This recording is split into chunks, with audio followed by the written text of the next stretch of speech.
Hello and welcome to Zimstake Media. I'm the luckiest person in this whole world to have come in at exactly a time like this.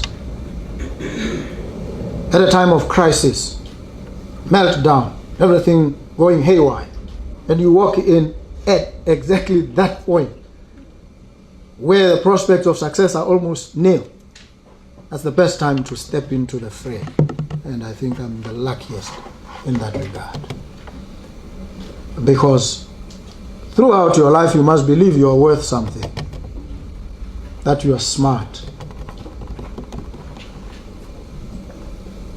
and you can believe that all you want. At a certain point, those beliefs must be put to the test.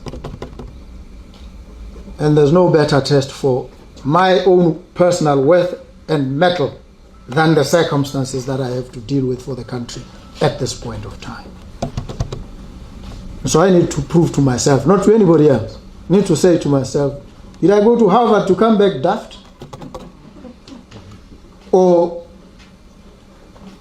am I capable of resolving these problems?